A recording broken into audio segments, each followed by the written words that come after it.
What's up guys, Zenari here. After a couple months of not uploading and with overdressed news and a whole lot of other stuff, I'm finally going to be showing you my Ange deck profile from V-Series. I know the V-Series isn't going to be looked at now since Set 1 in Japan from the overdress series is out and a lot of people are testing it and having fun, but I still wanted to show the deck profile since I have been still testing it, and I feel like I found a list that's kind of unique to me, I feel, and it's a bit more interesting to play than what I've seen with other lists, in my opinion. So without further ado, let's just get the deck profile started. So since this is an Ange deck profile, of course we're going to be having 4 of Perfect Performance Ange. So it only has one ability, and it's auto Vanguard Circle. When it attacks the Vanguard, counterblast 1, choose any number of normal units on any player's RC and return it to hand. Activate all the effects below according to the number of cards returned. 2 or more, this unit gets sent as a power to the end of the turn. 3 or more, get a magic gift force. 4 or more, search your deck for up to 1 unit card and call it to Vanguard Circle and shuffle your deck. So Ange is, of course, the main card you want to ride into for this deck. This card is really flexible throughout the months of testing. Even when it came out, a lot of stuff has changed for what I thought the card was and how Bushiroad made the card. And it's actually quite flexible as to what they said. There's a lot of different strategies you can have with Ange, which I might do in the future. Whenever the cards that I ordered come in. This card allows you to get soft hand advantage from bouncing your gray 1s back for more shield, bouncing your gray 2s back to reuse their own place effects, and many other things in the deck that I think it's kind of undervalued compared to some of the other Bermuda Triangle decks that you're able to get shield back rather than just drawing raw cards. But in most cases it's better just to draw those cards instead. But still, we're playing 4 of Perfect Performance Ange, and I will be explaining some of the combos and setups that you can do with Ange in this deck specifically.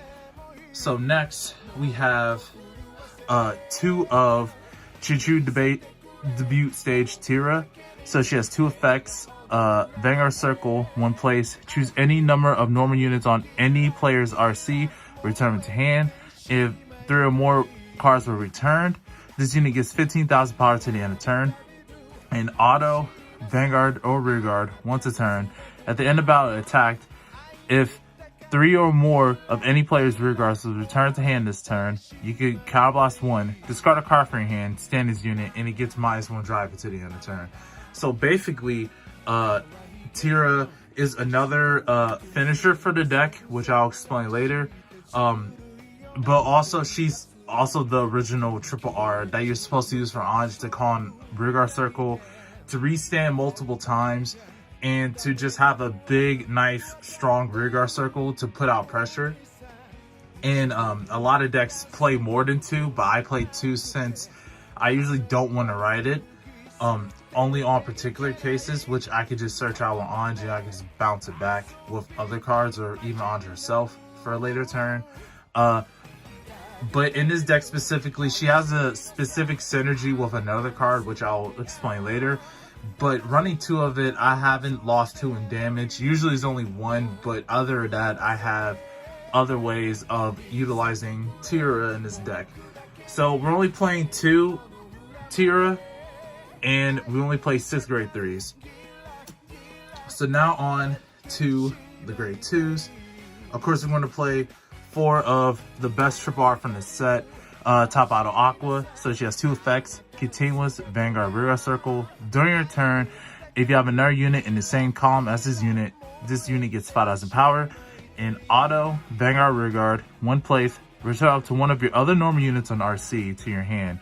And if you return a card, draw a card, and discard a card from your hand, this is a hard one to turn. So Aqua is honestly the most strongest card from the set as a triple R. Just being able to be in any deck, to be a continuous at least minimum of a 20k lane with her, since she's a 15k attacker, being able to reuse other cards' effects, being able to put cards in the drop zone.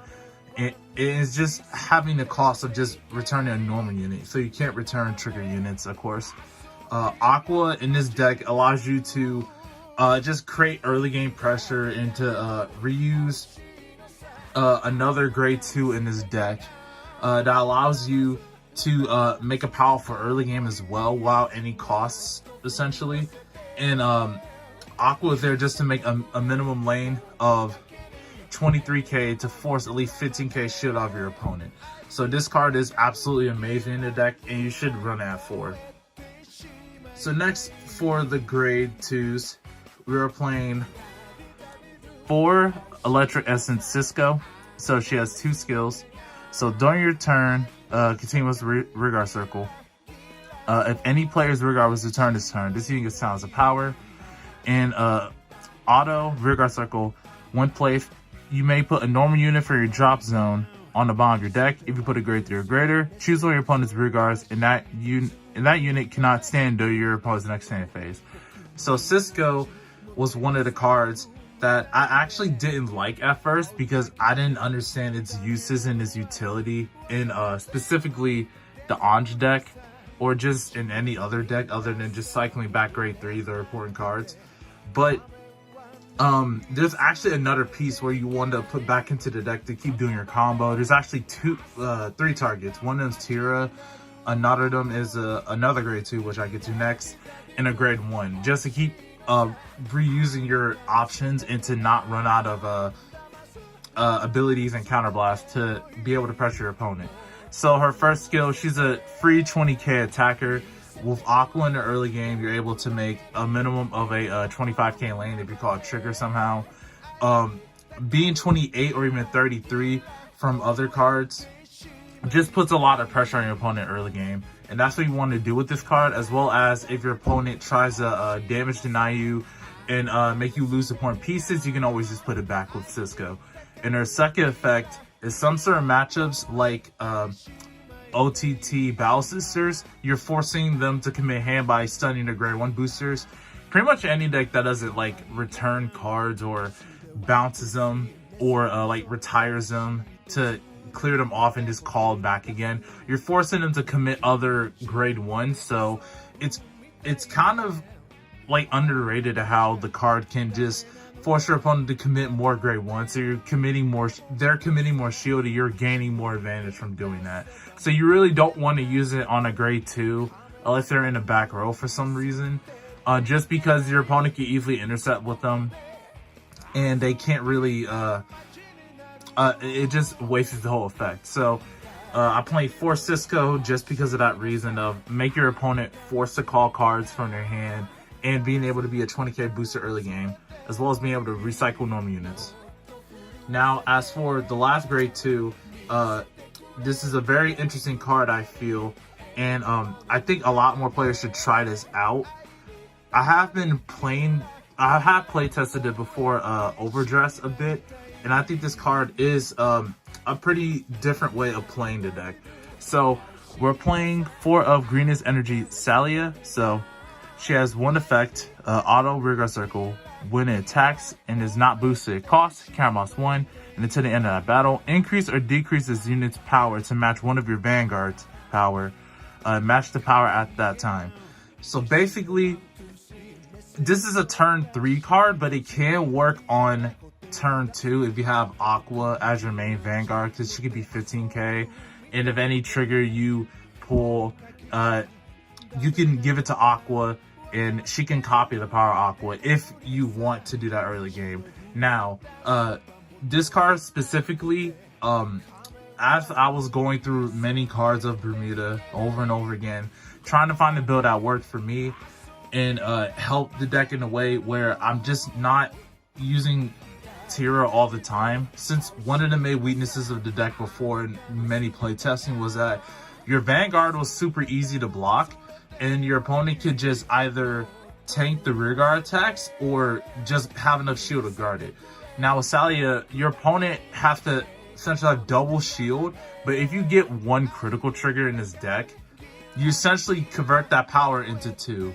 So it allows you to not only just, you know, not decide about, oh, which trigger should I put the power and who should get the critical. Can I make a 2 to pass? It doesn't matter, because if you get 2 triggers, you're putting it all to the Vanguard anyway, because you can copy the power, and Salia will copy it too. So Salia allows Ange to play a more Vanguard centric deck.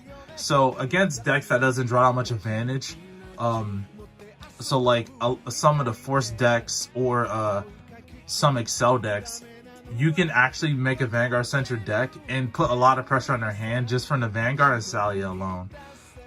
With Protect matchups, you don't want to use a strategy. You want to use the Tira strategy, since you're pressuring them with more cards out of their hand, and it's just they already have like 2 forms of Sentinels.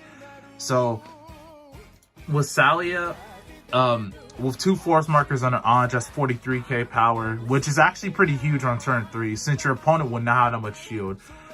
Even a crit, it will even demand like a crit Sentinel, and any other triggers you get, it just increases its power, it scales more. So there's other combos you can do with this card, and Salia is just a really fun way to play the deck, as well as an interesting way to force pressure onto your opponent's Vanguard and dealing them that 6 damage. Now on to the grade 1s. We're going to be talking about the next staple grade 1, Mermaid Elly Sunda. So continuous Vanguard Rigor Circle. During your turn, if you have another unit in the same column as this unit gets 5 of power. Then auto Vanguard Rigor Circle. When placed from hand, look at the top 5 cards from the top of your deck. Reveal up to 1 grade 3 from among them. Put it into your hand, shuffle your deck, and if you put a card into your hand, discard a card from your hand. So Sunda, of course, she makes 13k boosters, 13k attackers, a minimum of an 18k lane if you have a trigger, and she just puts pressure on from the early game, since you could call a card behind her, make magic numbers, and force your opponent to either guard or just take the hit. It makes Cisco 33k early game if you have Aqua, or Aqua 28k. She makes all of your grade 2s and grade 3s hit numbers. Even if grade 1s, you can still hit a number that's significantly decent enough to force like a 10k shield out of your opponent. She also can search your Anges and your Tiras for when you need to, as well as Aqua being able to reuse her, since she's not a hard one to turn, and you can just search for it twice. So I think that's why it's a very powerful grade 1 compared to all the other grade 1 searchers that was released during V-Series. So next, we're going to be talking about another important card in the deck. We're going to be talking about for Mermaid Elly. So she has 2 effects. Auto Vanguard, the Rigor Circle. When this unit attacks or the attack it boosted hits a Vanguard, search your deck for up to 1 Mermaid Elly, reveal it and put it into your hand. Shuffle your deck. If you put a card into your hand and this unit is on RC, retire this unit. And auto Guardian Circle, 1 place, put a Mermaid Elly from your drop zone on the bottom of your deck, and this unit gets silenced and shield until the end of that battle. So basically, this acts as a early game pressure, which is really important, and it acts as a way to gain the amount of shield in your hand. So when you attack and hit the Vanguard, you're able to plus on the Vanguard Circle and able to create a wash, but you get a 20k shield in your hand. This makes Sunda and Elly in the early game very powerful. It forces your opponent to either take the hit or overguard to prevent you from getting a lot of shield in your hand. So sorry about that. So basically, Sunda allows you, Elly allows you to increase the amount of shield you have in your hand while sacrificing more important key pieces in your deck, as well as being able to create that on-hit pressure later on in the game. So you can increase the amount of value in your hand and decrease the value of your opponents by them committing shield and committing shield to guard this unit's attack. So that's what we play for Mermaid Ellys. Now next for the grade 1s, we are playing 3 of Delinquish Wink Ranka. So she has 2 effects, which is auto Vanguard Circle. When this attack hits, draw a card, and act Vanguard Circle, retire this unit. Look at 2 cards from the top of your deck. Put 1 card from among them into your hand, and put 1 card among them into your drop zone. This is a hard once a turn ability.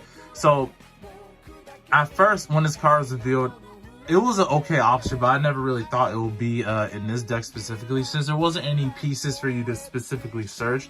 But now, since there's like technically like 3 important pieces for this deck to function, she makes sense of why she's in the deck now. As well as she's another grade 1 ride option, since the last of the grade 1s that I play doesn't really want to be written and wants to be on the rear guard circle. And this card allows you to ride and put that on hit pressure to draw, as well as being able to filter for any important cards. As well as you can also recycle this with Cisco, and if you somehow draw it back again, you keep reusing your effect, as long as you can keep bouncing Cisco to your hand. And it just allows you to filter out your deck. You might mill a trigger too, but however, like I said, you kind of create your own triggers from 1. So if you do mill 1 trigger, Salia can easily just get another trigger from the 1 trigger you pull from your drive check. Or Tira as well, so she gets 3 drive checks, and any triggers that you get, Salia would just copy the power.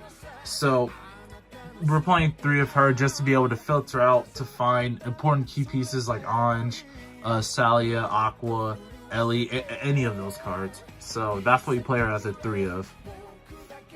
And lastly, for the grade 1s, we are playing 4 of Self-Management Rosalise.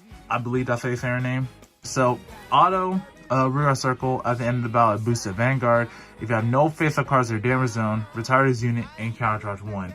So this card, out of all the testing that I did to find a good countercharger, Spiana doesn't really work because you need another grade 3 in the drop zone, and I only play 2 Tira, so I'll be out of that. And Ange, I'll have to draw into it, so it wouldn't really work like that either. It only works better in a deck where you have multiple grade 3s, like Relenka, or if you're playing some kind of melody variant. However, with Rosalise, this allows you to get a booster for Ange. So on your turn 3, you're able to make 43k power alone, just from the 2 force markers in her continuous from her 10k power that she gets into the end of turn, and then with a booster it's 51k. That's a huge Vanguard to guard on turn 3, which most people either perfect guard or just take the hit, unless they drop a lot of cards. But remember, your triggers are doubled. Your trigger power is doubled if you cost Salia from the deck, which it will still be 43k. But also, she allows you to make plays even on 1 damage, because if you have her behind the Vanguard, you counterblast 1, you could cost Salia or Tira from the deck, and you can still countercharge. So just like in the name says, it's really self-efficient, and it allows you to continue your plays while getting damage denied that much. The only time where you should really worry is if you have no cards to call from the deck, or not enough counterblast to be able to use that turn, which most of the time your opponent won't try to deny you as long, because this deck isn't a grindy one. But if you make it last for too long, you will get out pressured just because of the amount of force markers you make. You can generate from 2 to 1 each turn, just depending on your rides. So that's why I play for this card, to not get denied those options, to get those force markers and to be able to call cards from the deck. And lastly, we have the triggers. We're playing 8 crits,